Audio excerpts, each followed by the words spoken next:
So I know you kind of touched on it again, like why this is important to you, but can you tell us like maybe long term, like what are some of your ambitions and goals for raising this awareness at this time, for our community? How do you see your advocacy evolving in the future?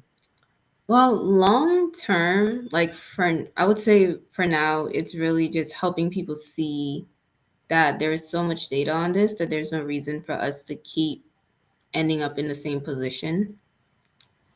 In terms of long term, I really hope and pray that this understanding can translate to other countries and push for like increasing the accessibility to life insurance, increasing accessibility to healthcare services, and also demystifying a lot of the narratives around life insurance from like a cultural perspective, because in our culture we have so many negatives towards life insurance, but it's so beneficial and it's so beautiful that if we can get people to see it, if we can get our people to see how it benefits us, I hope that it would change the way we approach it.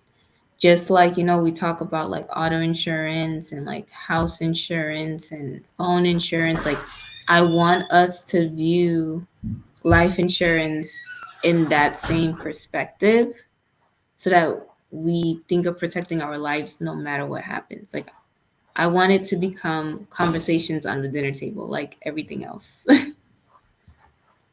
I love that. I love that, sis. And just in closing, if you can just share with our listeners, if there's like a key message or takeaway. I know you've said so many powerful things, but if there's like one key thing you would like to leave for us, as far as it relates to, all of that, what we talked about, and if there's maybe a way they can connect with you if they want to learn more. Yes. Um, my key message is that there is value in protecting your lives. Like, don't listen to anybody who's like, oh, it doesn't work. Life insurance is a scam and this, and that. Like, no, there is value to protecting your lives.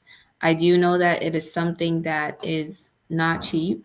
I know you need to have the funds, but if you do have the funds, please look into protecting your life against the unknown. In terms of my handle, so I do have an Instagram page and it's called Non Traditional Farm D. And so there I post content about life insurance and I also post content about financial toxicity. So, like, coming on such a podcast is not the easiest because those are two very broad topics. And so, what I try to do with the content is simplify it as much as possible so that you can learn and also like see the learn about financial toxicity, but also learn about life insurance because a lot of times, like, people aren't really explaining certain things for people to understand. So you can see how both that health and wealth intersect and how like protecting your lives will allow you to have better health outcomes or will position you to choose better health better health treatment options as well. Sis, thank you so much. It's been an absolute pleasure chatting with you.